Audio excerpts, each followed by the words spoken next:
Welcome to Lesson 8. This is an important lesson in my talk, which you'll see just in a minute. I do what most of us do when we read the paper. We say, boy, this is not good. Somebody's got to fix this. And then you turn on to the next page and hope that somebody does. But that's not the way we want to deal with that here. We want to figure out who is capable of solving some of these problems we have in our education system. So right now, let's talk about the part of my speech, February 3rd, 2020, that addresses the issue of who's going to do something about this. All right, just like you, just like me, you read this in the paper, and you take your page, and somebody ought to do something about this. You know, I guess it's all right because I'm not hearing anything from the school systems and so forth about the situations that they face. So what's happening? Well, I have learned, and this is a quote from a text that I used, existing institutions cannot solve the performance problem because they are the reason that it's that way. Surely the people that are in these school systems know the kind of things I'm talking about. They know the national assessment exams are flat. They know the I-STEP exams which has been replaced, are not doing well. Why do they just let it happen? I don't understand. And the next quote is what the authors that I quoted from say. They're in kind of a power clutch, an equilibrium. The unions and the superintendents and so forth, principals, they're in an equilibrium of power, and they don't want to disturb that. And meanwhile, the kids get cut short. In a minute, I'll talk about, I went to the head of the School of Industrial Engineering, that's one of my last slides, to try to lobby Avi Deshmuth to pick up education as a center of excellence for industrial engineering. And he said, well, that belongs in education. I shouldn't be doing that. And I told him, no, they're part of the problem.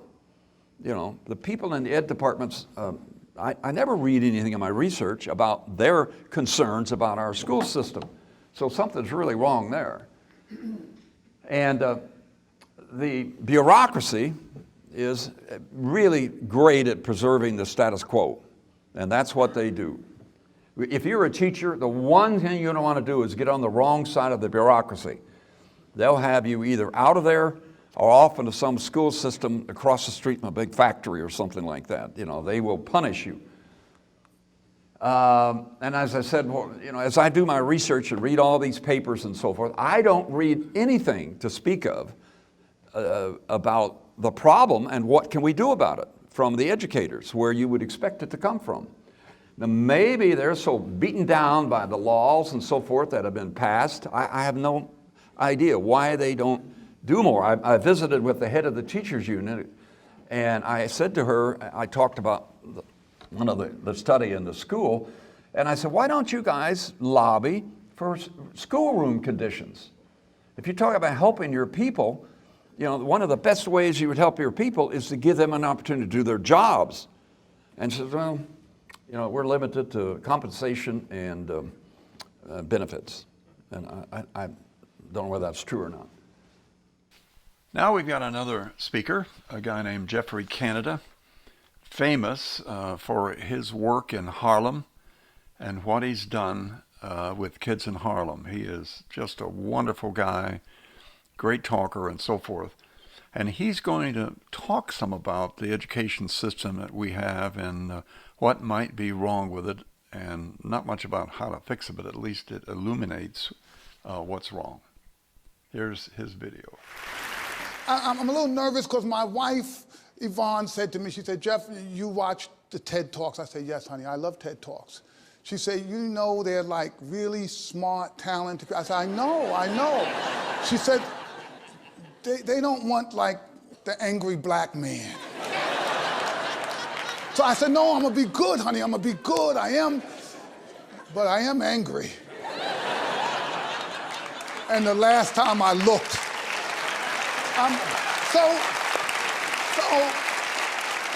this is why I'm excited, but I'm angry. This year, there are going to be millions of our children that we're going to needlessly lose. That we could, right now, we could save them all. You saw the quality of the educators who were here. Do not tell me they could not reach those kids and save them. I know they could. It is absolutely possible. Why haven't we fixed this? Those of us in education have held on to a business plan that we don't care how many millions of young people fail. We're going to continue to do the same thing that didn't work. And nobody is getting crazy about it, right? Enough to say enough is enough. So here's a business plan that simply does not make any sense. You know, I grew up in the inner city, and there were kids who were failing in schools 56 years ago when I first went to school. And those schools are still lousy today. 56 years later. And you know something about a lousy school? It's not like a bottle of wine, right? Where you say like 87 was like a good year, right? That's not how this thing, I mean, every single year, it's still the same approach, right? One size fits all. If you get it, fine, and if you don't, tough luck. Just tough luck. Why haven't we allowed innovation to happen? Do not tell me we can't do better than this. Look, you go into a place that's failed kids for 50 years, and you say, so what's the plan? And they say, well, we're going to do what we did last year this year. What kind of business model is that? Banks used to open and operate between 10 and 3. They operate 10 to 3. They will close for lunch hour. Now, who can bank between 10 and 3? The unemployed. They don't need banks. They got no money in the banks. Who created that business model, right? And it went on for decades. You know why? Because they didn't care. It wasn't about the customers. It was about bankers. They created something that works for them. How could you go to the bank when you were at work? It didn't matter. Then they don't care whether or not Jeff is upset he can't go to the bank. Go find another bank. They all operate the same way, right? Now, one day, some crazy banker had an idea. Maybe we should keep the bank open when people come home from work. They might like that. What about a Saturday? What about introducing technology? Now, look, I'm a technology fan, but I have to admit to you all, I'm a little old. So it was a little slow, and I did not trust technology. And when they first came out with those new contraptions, these tellers that you put in a card and they give you money, I was like, there's no way that machine is going to count that money right. I am never using that, right? So technology has changed. Things have changed. Yet not in education. Why? Why is it that when we had rotary phones, when we were having folks being crippled by polio, that we were teaching the same way then that we're doing right now? And if you come up with a plan to change things, people consider you radical. They will say the worst things about you. I said one day, well, look, if the science says, this is science, not me, that our poorest children lose ground in the summertime, right? You see where they are in June, you say, okay, they're there. You look at them in September, they've gone down. You say, woo. So I heard about that in '75 when I was at the ed school at Harvard. I said, oh, wow, this is an important study because it suggests we should do something. Every 10 years, they reproduce the same study. It says exactly the same thing. Poor kids lose ground in the summertime. The system decides you can't run schools in the summer. You know, I always wonder, who makes up those rules? For years, I went to the Harvard Ed School. I thought I knew something. They said it was the agrarian calendar and the people had, but let me tell you why that doesn't make sense. I never got that. I never got that because anyone who knows if you farm, you don't plant crops in July and August. You plant them in the spring. So who came up with this idea? Who owns it? Why did we ever do it? Well, it just turns out in the 1840s we did have, schools were open all year. They were open all year because we had a lot of folks who had to work all day, didn't have any place for their kids to go. It was a perfect place to have schools. So this is not something that is ordained from the education gods. So why don't we? Why don't? Because our business has refused to use science. Science. If you have Bill Gates coming out and say, look, this works, right? We can do this. How many places in America are going to change?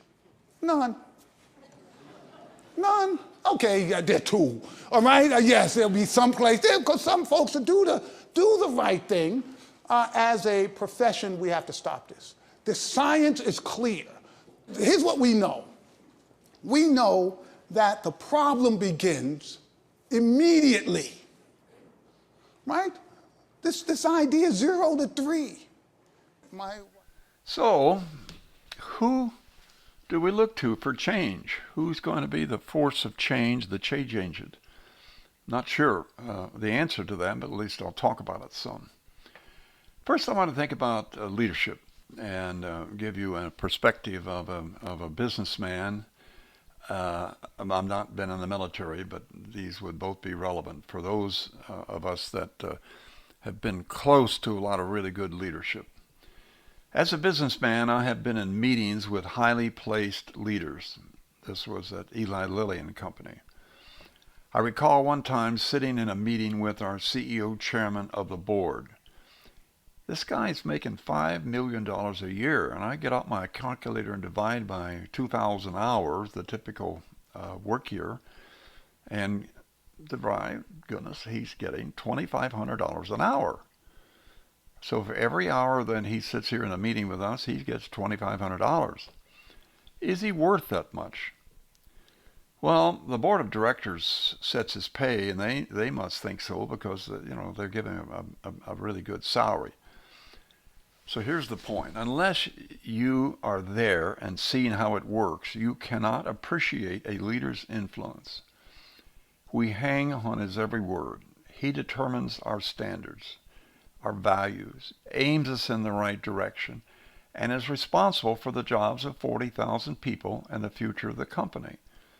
This is a heavy and important responsibility, and yes, in my opinion, he is worth the money.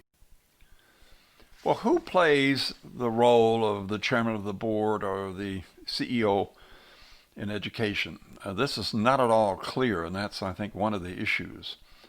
So we're going to go through certain levels of management, and I'll comment. At the local level, it's a combination of the school board and the school superintendent. Superintendents are well paid, but they lack the autonomy of a business leader. It's a political position, for one, and they serve at the discretion of the board. School boards have the final authority for the school district.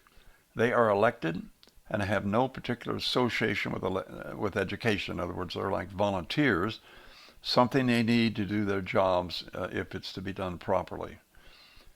President Harry Truman had a little sign on his desk, "The buck stops here." This sign should be on the desk of every school board member. They are the ones that set the direction, set the mood, and hire the people and make other decisions needed to educate our children. Since they are elected, they must play to their electors and read the tea leaves on what they want their schools to be so they can be reelected. Their political status is inherently bad because they will be influenced by a small number of people. So, with the school boards at the top of the list, I blame these additional groups. Superintendents. A good one is worth their weight in gold. They walk a difficult tightrope between the school board and their school's performance and the general public. It's their bureaucracies that are so threatening to teachers. School principals. As I write in my book, this is the most important job of all. They must deliver the goods and make things happen. Teachers' unions. They have a blue-collar mentality about what is a white-collar job. They should fight for classroom conditions, better discipline, moving teachers into position of influence in school leadership, rather than just wages and benefits. Because they can muster the teachers in political campaigns, they have tremendous power. There is no question that teachers need to be represented, but the adversarial role of the unions and management has done great damage to education in general. State legislators, they have created a morass of legislation that ties too many hands. Schools of education, they certainly focus on what goes on in the classroom. In other words, they're worried about learning theories and teaching techniques and things like that. But where is their thought leadership when it comes to elevating standards, rising to levels of excellence that will put us into the top competitive positions in international rankings? They should be raising hell about the conditions in our schools. They have lost their way and are too far removed from the classrooms and schools in general. They produce academic papers aimed at getting promotions and ignore that Rome is on fire. U.S. Department of Education. I'm really down on this group. This is the bureaucracy of all bureaucracies. They have an insatiable appetite for reports from teachers and school systems.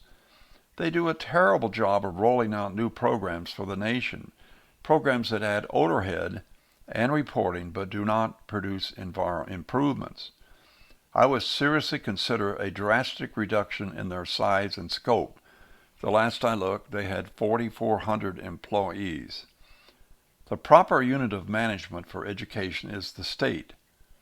Take the money from the Department of Education and give it to the schools. Here are my thoughts on the way authority should be allocated in a state school system. The highest authority in the state would be the state school board. They would be the group charged with educating the children. They would be the group charged with raising the excellence of the systems to make these kids competitive in the world of education. The state superintendent of schools, this is the position that is equivalent to the president or CEO of an industrial company. This is the responsible person. The buck stops here. If school quality has slipped and the school board is unhappy, the state school board, the person to blame here is behind their desk. One of Steve Jobs' great strengths as the leader of Apple was the crystal clear assignment of responsibility. That is the problem of the way schools are managed in a state. No one person is responsible.